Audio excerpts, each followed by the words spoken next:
ஸ்ரீ குருப்யோ நமக. குருர் பிரம்மா குருர் விஷ்ணுர் குருர் தேவோ மகேஸ்வரக குரு சாட்சாத் பரம் பிரம்ம தஸ்மை ஸ்ரீ குரவே நமக. சதாசிவசமாரம்பாம் சங்கராச்சாரிய மத்தியமாம் அஸ்மதாச்சாரிய பர்யந்தாம் வந்தே குரு பரம்பராம். குரவே சர்வலோகானாம் விஷஜே பவரோகிணாம் நிதயே சர்வவித்யானாம் தட்சிணாமூர்த்தயே நமக. ஸ்ருதிஸ்மிருதிபுராணானாம் ஆலயம் கருணாலயம் நமாமி பகவத்பாதம் சங்கரம் லோகசங்கரம். सदात्मध्याननिरतं विषयेभ्यः पराङ्मुखं नौमि शास्त्रेषु निष्णातं चन्द्रशेखरभारतीं. विवेकिनं मगाप्रज्ञं धैर्यौधार्यक्षमानिधिं सदा अभिनवपूर्वं तं विद्यातीर्थगुरुं भजे. भारतीकरुणापात्रं भारतीपदभूषणं भारतीपदमारूढं भारतीतीर्थमाश्रये. विद्याविनयसम्पन्नं वेदरागं विवेकिनं वन्दे वेदान्ततत्त्वज्ञं विदुशेखरभारतीम्. அனைத்து பெரியோர்களுக்கும் நீலாயுதாட்சி குமாரின் நமஸ்காரங்கள். பிரதி குருவாரம் நாம் நடமாடும் சாரதாம்பாலான நம்முடைய பிரத்யக்ஷ பகவான் ஜெகத்குரு ஸ்ரீ ஸ்ரீ ஸ்ரீ பாரதி தீர்த்த மகாசுவாமிகளின் சத் சரிதத்தை கேட்டுக்கொண்டிருக்கிறோம். போன வாரத்தின் தொடர்ச்சியை தான் தொடர்ந்து கேட்கப் போகின்றோம். 10வது வாரமாக இந்த சச்சரிதம் நம்முடைய ஜெகத்குரு ஸ்ரீ ஸ்ரீ ஸ்ரீ விதுசேகர பாரதி மகாசுவாமிகள் அவர்கள் தமது குருநாதரின் மகிமைகளை பற்றி செய்து அருளிய அருளுரைகளைத்தான் நாம் கேட்டுக்கொண்டிருக்கோம். தன்னுடைய குருநாதரின் லட்சணமான ஜப பூஜாதி தத்பரக அப்படிங்கிற அந்த நாமாவளியில தன்னுடைய குருநாதர் எப்பேற்பட்டவர் அப்படிங்கிறத பற்றி நமக்கு சொல்ல போறார். சத்குருவின் அடுத்த லட்சணம் என்ன என்றால் ஜப பூஜாதி தத்பரக என்பதாகும். ஜபம் பூஜை முதலியவற்றில் ஈடுபட்டுள்ளவர் அப்படிங்கிறது இதனுடைய பொருள். எங்கள் குருநாதர் தினம்தோறும் தமது அனுஷ்டானங்களையும் ஸ்ரீ சாரதா சந்திரமௌலீஸ்வர பூஜையையும் செய்து அருள் கொடுக்கிறார் அனைவருக்கும்.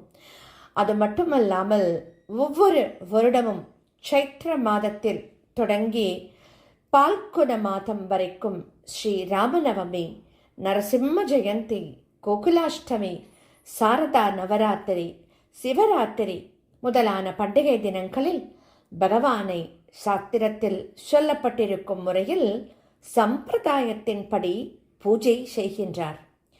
பரபிரம்மத்தில் நிலை பெற்றவராகவும் தமக்கென்று அடைய வேண்டியது என்பது எதுவும் இல்லாதவராகவும் என்றும் எதிலும் திருப்தி உள்ளவராகவும் எங்கள் குருநாதர் விளங்குகின்றார். அவர்களுக்கு இந்த பூஜைகளினாலும் விரதங்களினாலும் அடைய வேண்டியதன் பலன் என்பது எதுவுமே இல்லை. ஆயினும் இந்த உலகின் நன்மை வேண்டியும் உலகோர் இந்த தேவதா காரியங்களில் ஸ்ரத்தையுடன் ஈடுபட்டு பயனடைய வேண்டும் என்பதற்காகவும் தாமே அவர்களுக்கு ஒரு முன்மாதிரியாக திகழ்ந்து கொண்டு இவற்றை அனுஷ்டித்து காட்டி அருள்கிறார் நமக்கெல்லாம்.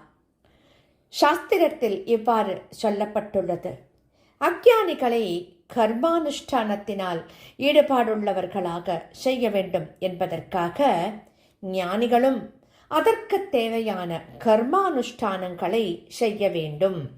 இதுதான் உலகிற்கு முன்மாதிரியாக திகழ்வது என்பதாகும். இதைத்தான் பகவானும் கீதையில் சொல்றார். என்ன சொல்றார்னா, எல்லோரை காட்டிலும் பிரம்ம ஞானியானவர் மிகவும் உயர்ந்தவராக கருதப்படுகிறார். ஆகையால் அவர் உலகின் நன்மையை கருதி கர்மானுஷ்டானத்தில் ஈடுபட்டால் ஏனையோரும் அவரை பின்பற்றுவார்கள். இதுதான் சாஸ்திரத்தில் நிர்ணயிக்கப்பட்டுள்ளது அப்படின்னு சொல்றார்.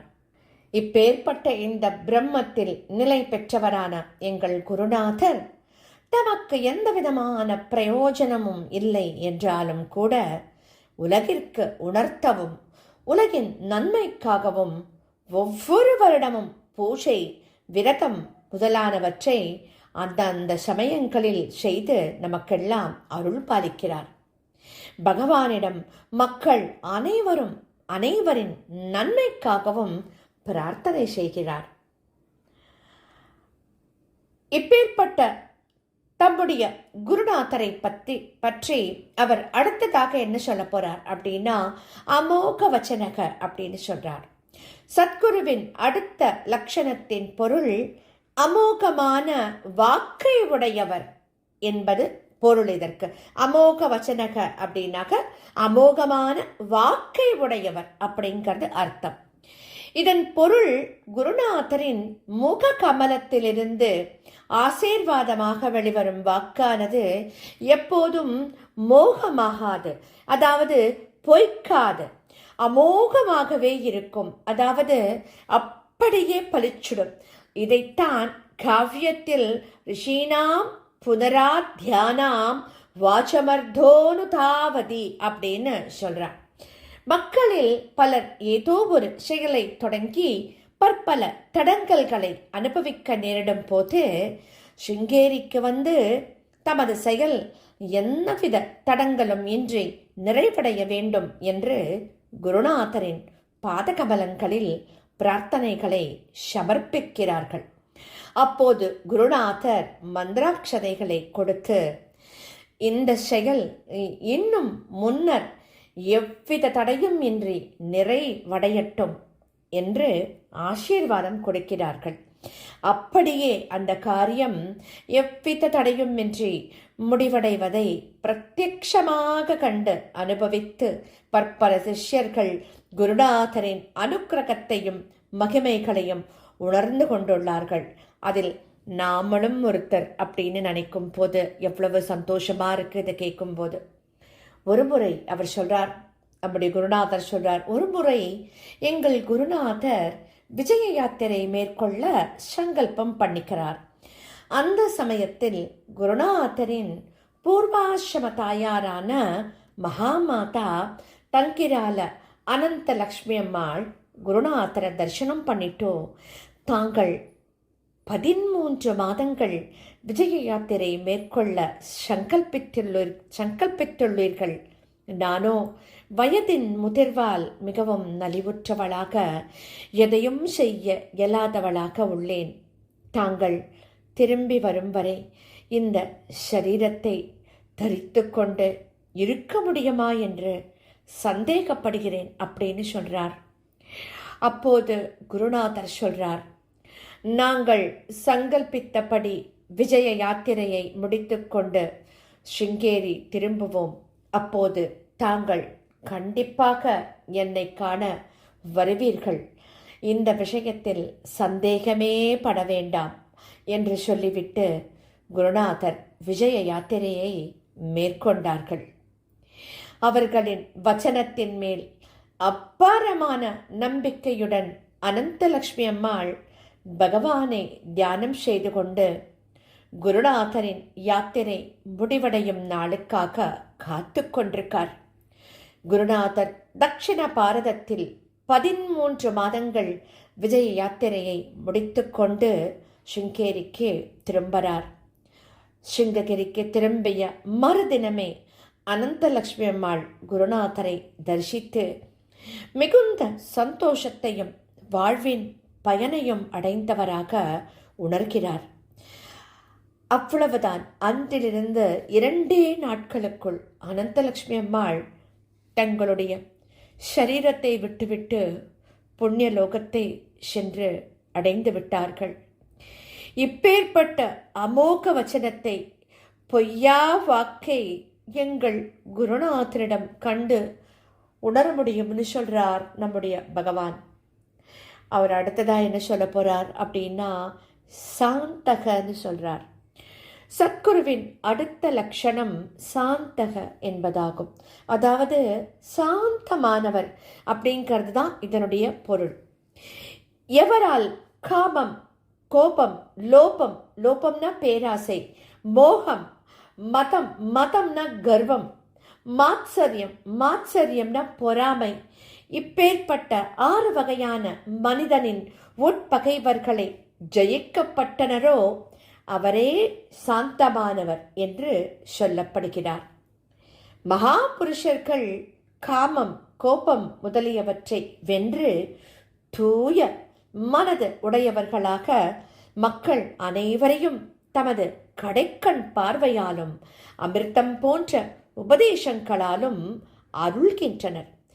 காமம், கோபம் முதலியவற்றில் மூழ்கியிருக்கும் மூடர்களோ பற்பல கெட்ட செயல்களை செய்கின்றார்கள். அதனால் அவர்கள் துக்கத்தை அனுபவிக்கத்தான் நேர்கின்றது. ஆகையால்தான் பகவான் பகவத்கீதையில் காமம், கோபம் முதலானவற்றை நரகத்தின் கதவுகளாக சொல்லியிருக்கார். இப்பேற்பட்ட இந்த உட்பகைவர்கள் வெளிப்பகைவர்களை காட்டிலும் மிகவும் கெடுதல் விளைவிப்பவர்களாக இருக்கிறார்கள். ஆகையால் இந்த உட்பகைவர்களை நாம் வெல்ல வேண்டும். இந்த உட்பகைவர்களை வென்றுவிட்ட குருநாதர் சாந்தமானவராக விளங்கிக் கொண்டு சிஷ்யாளுக்கு நல்ல உபதேசங்களையும் செய்து வருகிறார். மேலும் சிஷ்யர்களின் நன்மை ஒன்றை தவிர அவர் வேறு எதையுமே விரும்ப மாட்டார். குருநாதரின் தரிசனத்திற்காக ஜனாதிபதி, பிரதமர், முதலமைச்சர் முதலான பல பிரமுகர்கள் அவ்வப்போது வருவார்கள்.